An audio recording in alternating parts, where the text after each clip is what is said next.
Well, as a black man, and proud of being a black man, I can't conceive of myself as having any desire whatsoever to lose my identity. I wouldn't want to live in a world where none of my kind existed.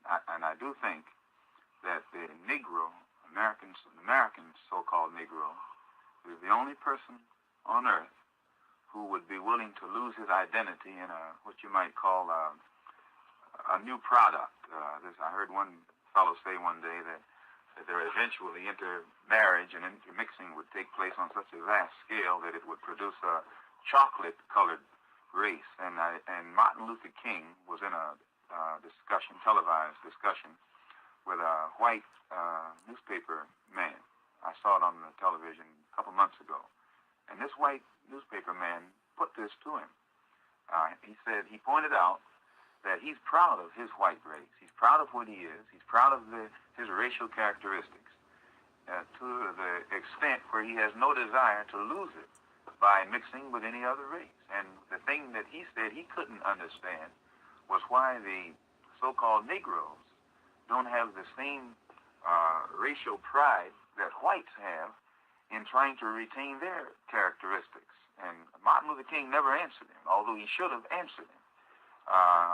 I think that it is disastrous for the black people in America to reach the point where their racial pride disappears, and they don't care whether their blood is mixed up with someone else's.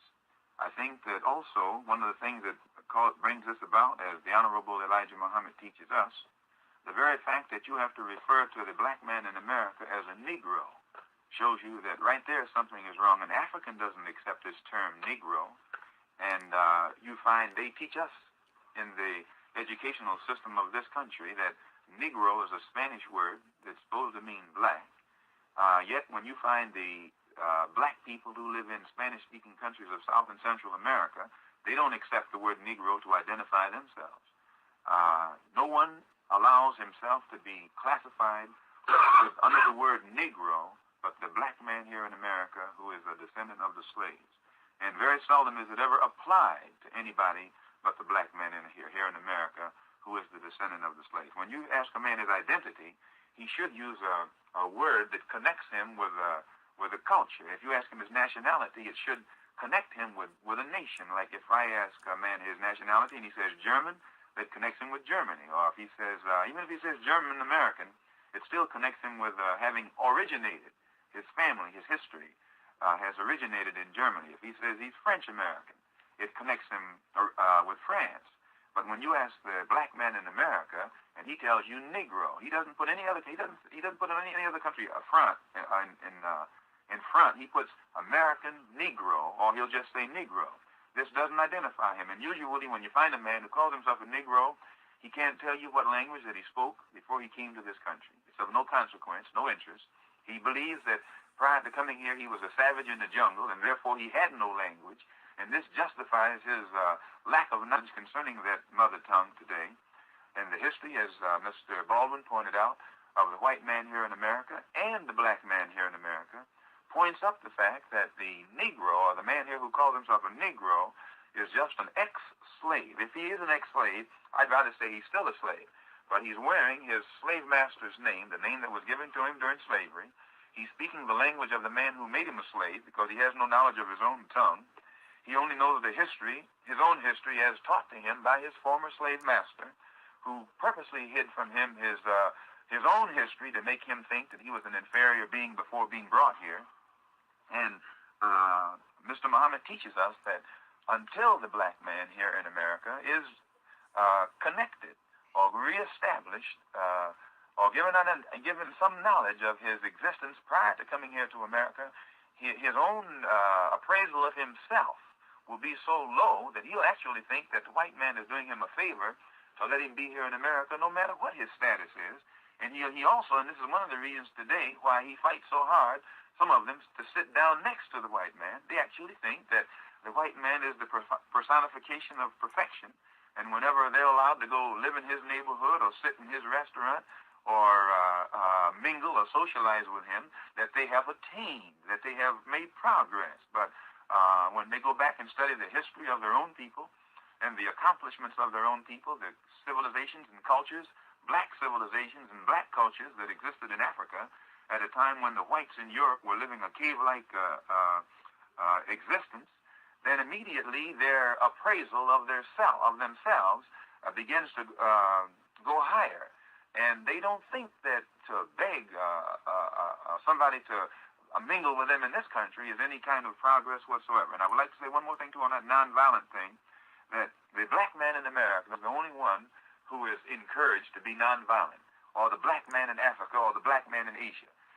Never do you find white people encouraging other whites to be nonviolent. Whites idolize fighters. They idolize the Hungarian freedom fighters who came to this country and right now can work on jobs that the sit-in students can't get, can live in neighborhoods that the sit-in students can't live in, and can go into public places that the student sit-ins can't go, because they are fighters. Everyone loves a fighter. They respect the fighter. But at the same time that they admire these fighters, they encourage the so-called Negro in America to get his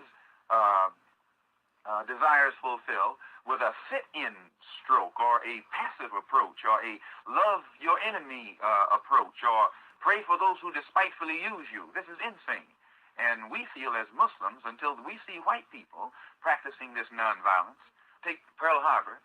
When the Japanese attacked Pearl Harbor, the American white man didn't say, pray for the Japanese and let them now bomb Manhattan or Staten Island. No, they said, praise the Lord, but pass the ammunition. But and if anybody comes along like Mr. Muhammad and begins to point out uncompromisingly in blunt terms that don't need diplomatic language that can be misinterpreted, and he begins to point out these atrocities and crimes that have been committed against black people here in America today, the white man can never deny the fact that he's guilty, but he'll always say, well, forget the past and let's look forward. But the only people who are told to forget the injustices that have been done to them are the black people. But when it comes to whites, right today, you can turn on any radio, turn on any television, read any newspaper, and the Jews have magnified to the world the crimes that were committed against them 20 years ago or so by Eichmann, and they keep you sitting on the edge of your seat wanting to strangle Eichmann.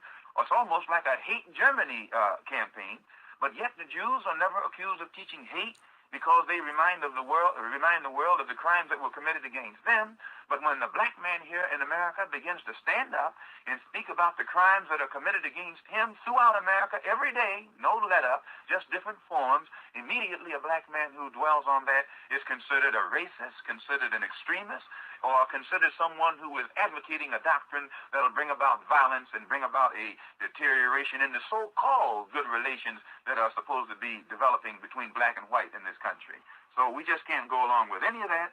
And I think that this is the thing that the white people of America should realize, that Mr. Muhammad's teaching, and it's spreading, so you have to deal with it.